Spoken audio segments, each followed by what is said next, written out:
Hello, fellow history lovers and English learners.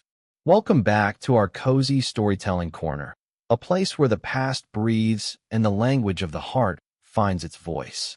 It is a true joy to have you here with us today as we embark on a journey through time and mind.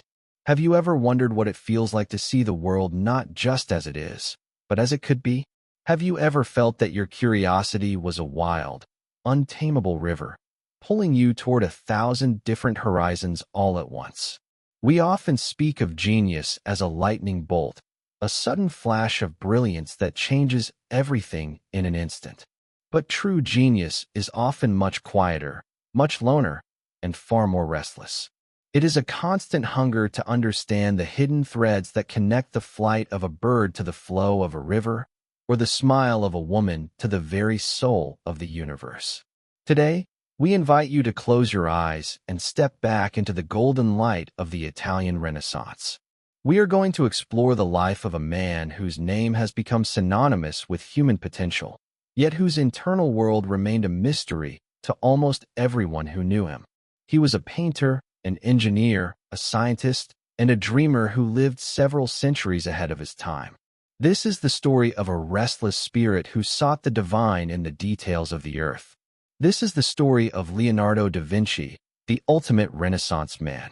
The story begins in the year 1452, in the small, sun-drenched village of Vinci, nestled among the rolling hills of Tuscany.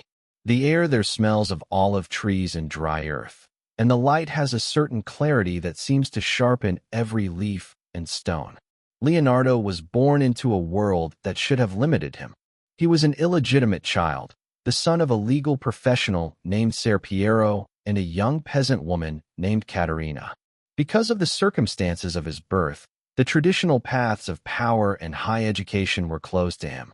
He could not become a lawyer like his father, nor could he attend the prestigious universities of the time. However, this exclusion was perhaps the greatest gift the universe ever gave him. Instead of being confined to dusty books and ancient Latin texts, young Leonardo was left to be educated by the greatest teacher of all, nature herself. As a boy, he wandered the hills alone, his pockets filled with smooth stones and his mind buzzing with questions. He watched the way water swirled around obstacles in a stream, noting the intricate patterns of the foam. He sat for hours observing the wings of dragonflies, marveling at their delicate structure. This childhood of solitude and observation forged a mind that relied on its own eyes rather than the theories of others. He became what he later called a man without letters, a person who learned through the direct experience of the senses.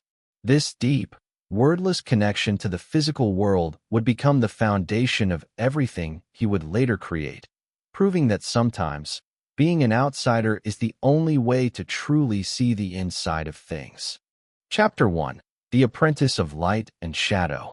By the time Leonardo was a teenager, his father realized that his son possessed a talent that could not be ignored.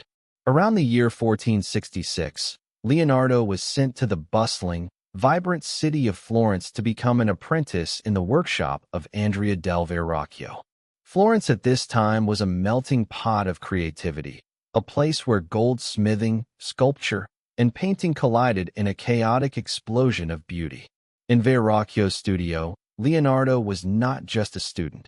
He was a sponge, soaking up every bit of technical knowledge available.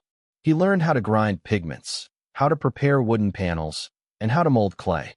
But even in these early years, he was different from the other apprentices. There is a famous legend that while working on a painting called The Baptism of Christ, Leonardo was asked to paint a single angel in the corner. When Verrocchio saw the finished angel, its skin so soft it seemed to breathe, its hair shimmering with an ethereal light, the master reportedly laid down his brush and vowed never to paint again. He realized that his pupil had already surpassed him, not just in skill, but in a new way of seeing.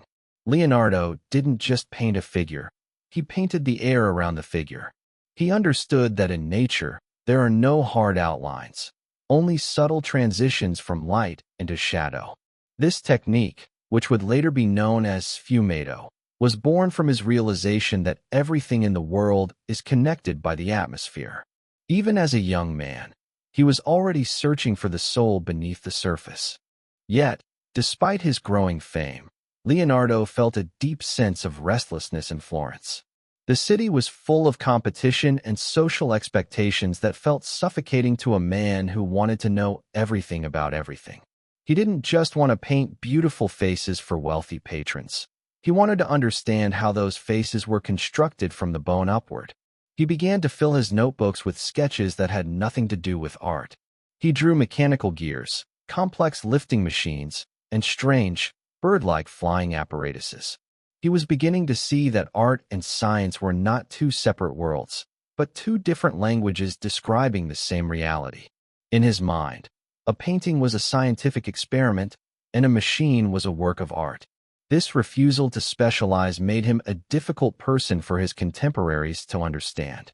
While others were building careers, Leonardo was building a universe in his mind. He was often criticized for being slow or for leaving projects unfinished, but for Leonardo, the process of discovery was always more important than the final product. He was a man obsessed with the why behind the what. In the early 1480s, feeling that Florence could no longer contain his ambitions, he decided to seek a new horizon. He wrote a bold letter to the Duke of Milan, Ludovico Sforza, listing his skills not as a painter, but as a military engineer. He promised to build armored vehicles, water systems, and unconquerable fortresses. It was a turning point that would lead him into the heart of power and the depths of human conflict. Chapter 2. The Quest for the Divine Proportion. The years Leonardo spent in Milan, from approximately 1482 to 1499, were perhaps the most productive and intellectually intense of his entire life. The city was a center of wealth and military might, providing him with a much larger stage on which to perform his experiments. In the court of Duke Ludovico, Leonardo was a philosopher, an architect, a stage designer, and a court entertainer. He was known for his incredible physical beauty, his charming conversation, and his habit of buying caged birds in the market just to set them free and watch their flight. It was during this period that his obsession with the human form reached its peak. He began to conduct secret dissections of human bodies, a practice that was both dangerous and physically revolting. In the cold, dark rooms of hospitals, by the flickering light of candles, he peeled back the layers of skin to reveal the intricate web of muscles and nerves beneath. He wanted to find where the soul resided, or at least how the mind moved the body. His anatomical drawings from this time are so accurate that they are still studied by doctors today. He was searching for a divine proportion, a mathematical harmony that governed both the human body and the cosmos. He believed that if he could unlock the secrets of the little world of man, he would understand the great world of the universe. This period also saw the creation of one of the most famous works of art in human history, The Last Supper.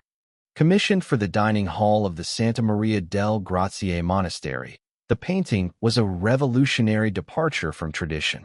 Instead of a static, frozen scene, Leonardo captured a single moment of explosive psychological drama.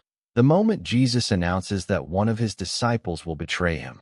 Leonardo spent months wandering the streets of Milan, searching for faces that reflected the emotions he wanted to portray. He would sit for hours in front of the wall, staring at it without making a single stroke, much to the frustration of the monks who watched him. He was waiting for the internal vision to become clear. When he did paint, he worked with a feverish intensity.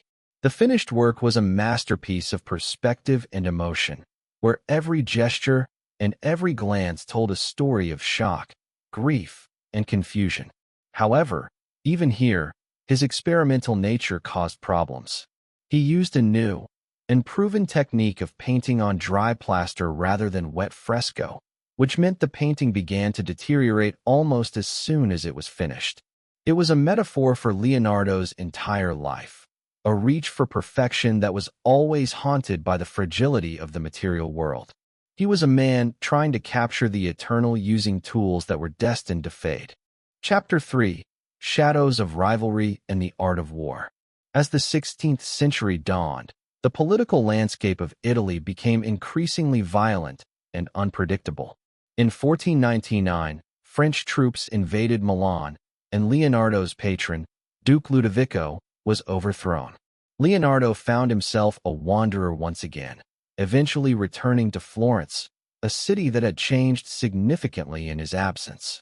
It was during this time that he encountered a young, fiery, and deeply religious sculptor named Michelangelo Buonarroti. The two men could not have been more different.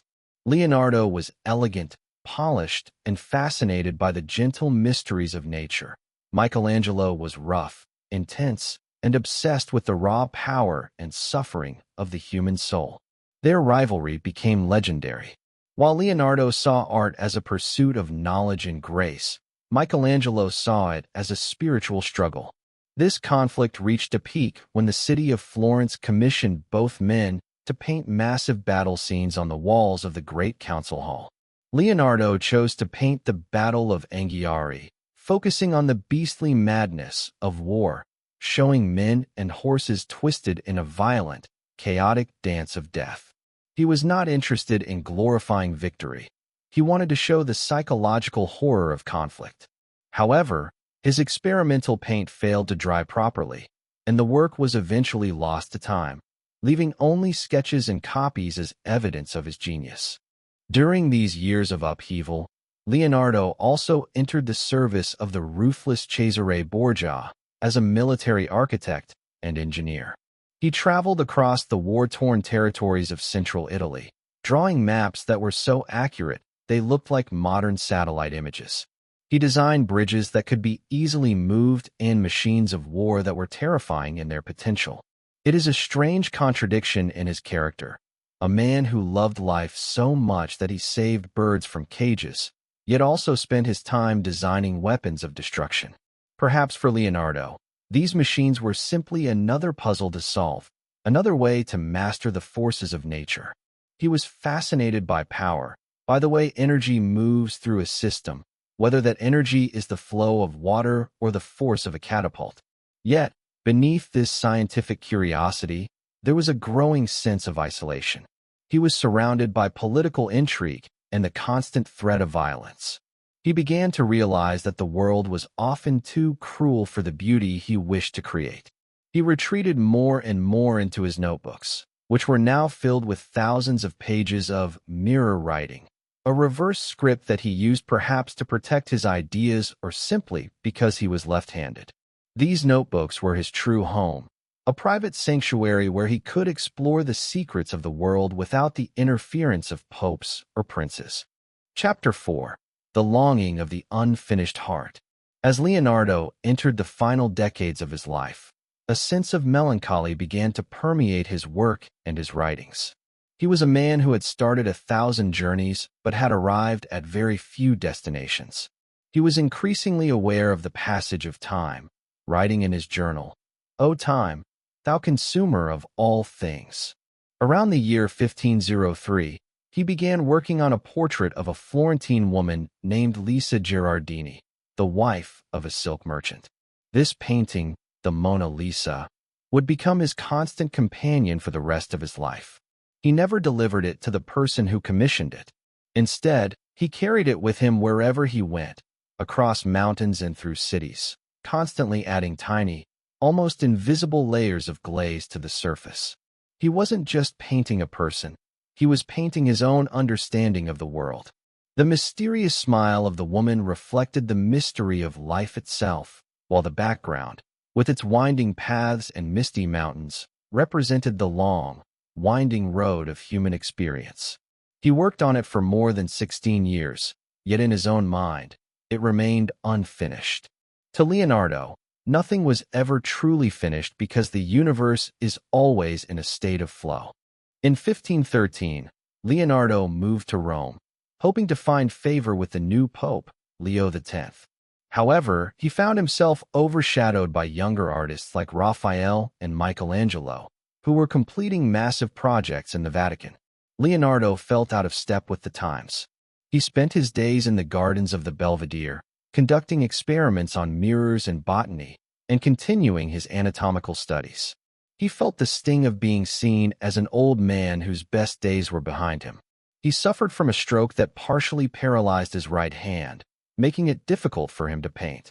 His notebooks from this period show a growing obsession with cataclysmic visions. He drew series after series of the deluge, showing giant waves and storms destroying the world. It was as if he was projecting his own internal feeling of decline onto the canvas of the universe. He felt the weight of his unfulfilled potential. "Tell me," he wrote repeatedly in his notebooks, "tell me if anything was ever done." It is heartbreaking to think that the man who gave us the most profound insights into nature and art died feeling like a failure. He had spent his life trying to bridge the gap between the human and the divine, only to find that the gap was wider than he had ever imagined. Chapter 5. A Vision Beyond the Horizon. The final chapter of Leonardo's life took place in France, far from the hills of Tuscany, where he was born. In 1516, King Francis I, a great admirer of the Italian master, invited him to stay at the chateau of Claus-Luz in Amboise. The young king did not ask Leonardo to paint grand frescoes or design weapons. He simply wanted to talk to him. He treated Leonardo as a father figure and a philosopher, spending hours listening to the old man speak about the secrets of the stars and the mechanics of the human heart. In these final years, Leonardo found a measure of peace. He organized his thousands of pages of notes and sketches, realizing that his true legacy was not just the few paintings he had completed, but the way of thinking he had pioneered. He understood that his life's work was a map for future generations, a guide on how to observe, how to question, and how to wonder. On May 2, 1519, Leonardo da Vinci passed away. Legend says he died in the arms of the king, though this is likely a romantic exaggeration. What is certain is that he died as he had lived, a student of the world, still curious about what lay beyond the final curtain. Today, we look back at Leonardo not just as a painter of masterpieces, but as a symbol of what the human mind can achieve when it refuses to accept boundaries. His notebooks, which were hidden and scattered for centuries, eventually revealed that he had anticipated the invention of the tank, the helicopter, the parachute, and even the theory of plate tectonics. He saw the world as a single, living organism, where the veins of the earth were the rivers, and the soul of the earth was the movement of the tides. His most enduring lesson is one of radical curiosity. He believed that learning never exhausts the mind, and he proved that a life spent in pursuit of understanding is a life well lived, regardless of how many projects are finished by the standards of the world. He taught us to look at the light on a leaf, the shadow in a smile, and the patterns in the sand, and to see in them the magnificent complexity of existence. Leonardo da Vinci was the first truly modern man, a visionary who stood on the edge of the Middle Ages and pointed the way toward the future. His spirit lives on every time we ask, why? And every time we have the courage to look at the world with the fresh, unburdened eyes of a child wandering the Tuscan hills. As we reach the end of this journey through the life of Leonardo, I hope you feel a sense of the immense beauty and struggle that defined his existence. His life reminds us that being a genius isn't about knowing all the answers. It's about having the courage to ask the most difficult questions and the patience to listen to the silence that follows. Leonardo showed us that our interests don't have to be narrow. We can love science and art, logic and mystery, all at the same time. These different parts of ourselves don't take away from each other. They make us whole. For those of you learning English, I encourage you to take a leaf out of Leonardo's book. Don't just learn the rules of grammar. Observe how the language feels, how it flows, and how it can be used to paint pictures in the minds of others. Treat every new word as a new color on your palette. Language, like art, is a way to bridge the distance between two souls. What part of Leonardo's story resonated with you the most? Is it his insatiable curiosity, his struggle with unfinished work, or his deep connection to the natural world? Do you believe that we, in our modern world, have lost some of that Renaissance spirit by becoming too specialized? Or do you think that everyone has a little bit of Leonardo's restless energy hidden inside them, I would love to hear your thoughts and reflections in the comments below. Let's start a conversation about what it means to be truly curious in the 21st century. Thank you so much for spending your time here with us today. Your presence makes this storytelling corner truly special. Until we meet again, keep exploring, keep questioning, and remember that your own story is a masterpiece in progress. Happy learning, and see you in the next story.